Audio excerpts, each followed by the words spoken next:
Hello दोस्तों, this is Shri Ram Agarwal. स्वागत है आप सभी का मेरे यूट्यूब चैनल सीधा कोचिंग क्लास में। आज के लेक्चर में हम क्लास 12th एनसीईआरटी बुक का चैप्टर नंबर 4 का एक्सरसाइज 4.3 देख रहे थे। आज हम क्वेश्चन नंबर 3, 4 और 5 को सॉल्व करेंगे। तो चलिए स्टार्ट करते हैं बिना टाइम वेस्ट किए हुए। तो देखिए, पहला क्वेश्चन क्या दिया हुआ है।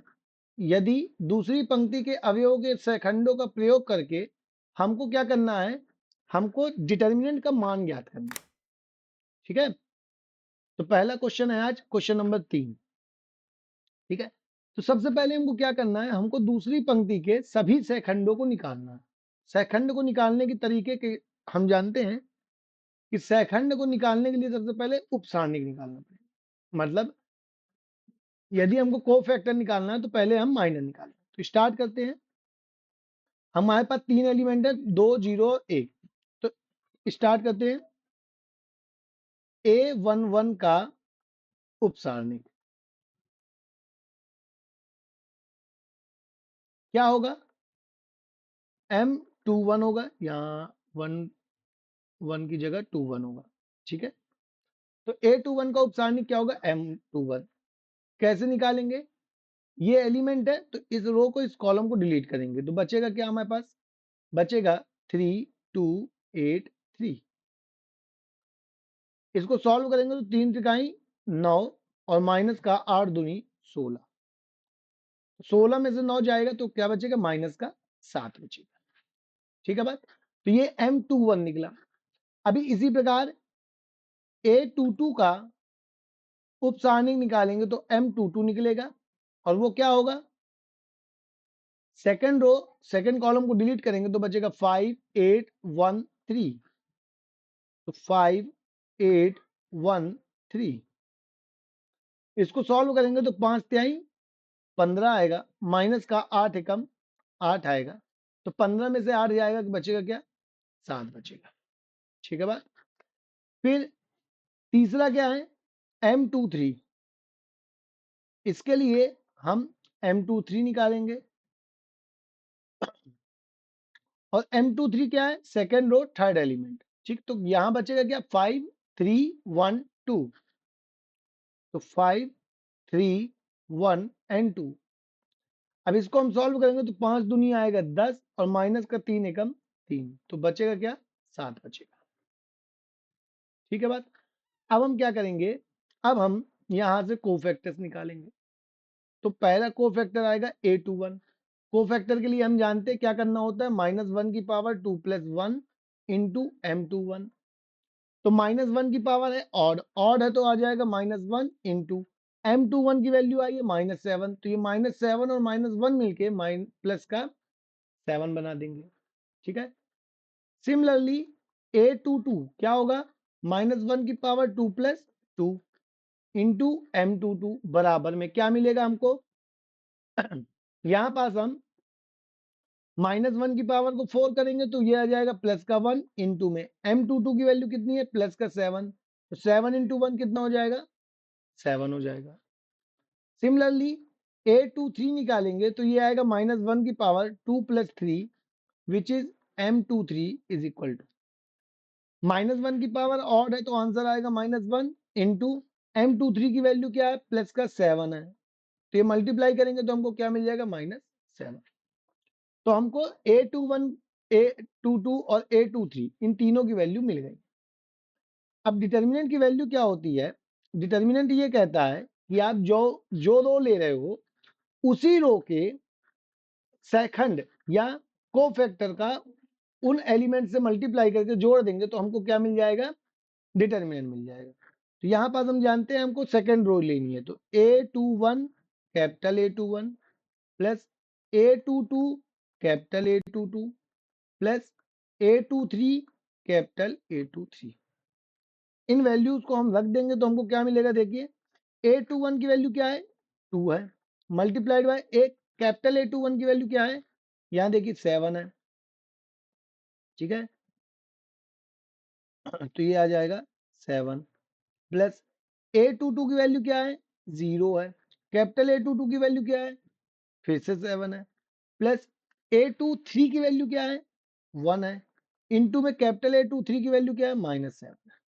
ठीक है, अब यहाँ अगर हम इसको जोड़ेंगे तो 7 दूनी होता है 14, ये हो गया 0 और माइनस का 7 एकम 7, तो 14 में 7 जाएगा तो आंसर आ जाएगा 7। ठीक है, तो डिटर्मिनेंट की वैल्यू क्या मिल जाएगी हमको 7 मिल जाएगी। ठीक है बात, तो आई होप आपको ये क्वेश्चन समझ में आ गया होगा। आपको ये वाला फॉर्मूला याद रखना है हमेशा के लिए, क्योंकि ये फॉर्मूला हमको ऑब्जेक्टिव में भी पूछने को आता है। ठीक है, अब हम चलते हैं नेक्स्ट क्वेश्चन की तरफ। तो देखिए क्वेश्चन नंबर 2 क्या कहता 4 क्या कहता है। अभी हमने जो पिछला क्वेश्चन किया उसी के जैसा ही ये क्वेश्चन है, बस हमको यहाँ तीसरे स्तंभ का यूज करना। तो क्या लिखा है, तीसरे स्तंभ के अवयवों के सेखंडों का प्रयोग करके डेल बराबर इसका मान ज्ञात कीजिए। ठीक है, तो सबसे पहले यहाँ पास भी हम सारणिक निकालेंगे, तो सारणिक क्या निकलेगी हमको, सॉरी उप सारणिक निकालेंगे, तो उप सारणिक का मान क्या आएगा। थर्ड एक कॉलम की बात कर रहे हैं, तो थर्ड कॉलम में कौन कौन से एलिमेंट होते हैं। थर्ड कॉलम में होगा A13 का उप सारणिक क्या आएगा, M13 इज इक्वल टू 13 मतलब फर्स्ट रो, थर्ड कॉलम को डिलीट करेंगे तो आएगा 1y1z 1y1z, सॉल्व करेंगे तो आएगा z माइनस y।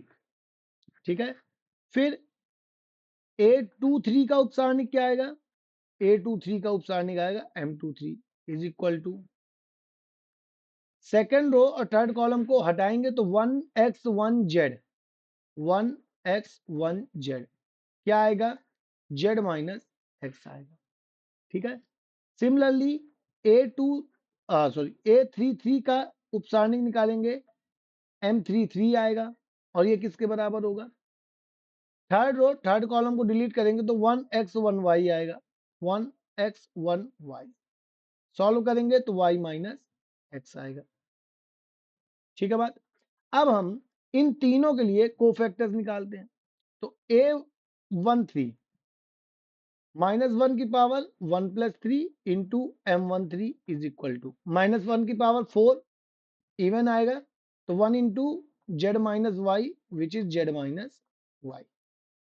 ठीक है, फिर A23 की वैल्यू क्या आएगी, -1 की power 2 + 3 into M23 is equal to -1 की पावर हो जाएगा 5, 5 होता है ऑड, तो -1 आएगा इंटू में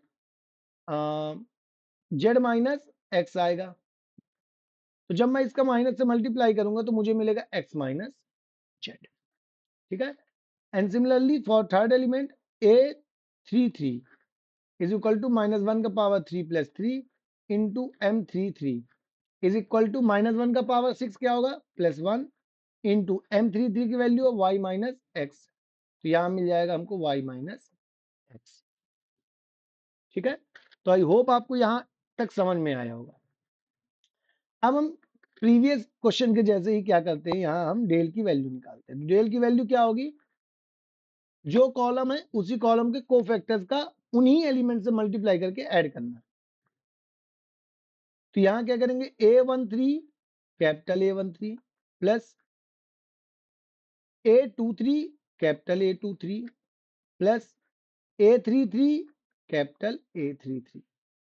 एलिमेंट्स को हम अंदर रखेंगे तो देखिए क्या मिलेगा, एलिमेंट्स क्या है, A13 क्या है YZ है ना, ये वाले कॉलम में देखिए YZ इंटू A13 क्या है Z minus Y, Z minus Y plus A23 क्या है ZX है और कैपिटल A23 क्या है X माइनस Z है, प्लस A33 क्या है XY है और कैपिटल A33 क्या है Y माइनस X है।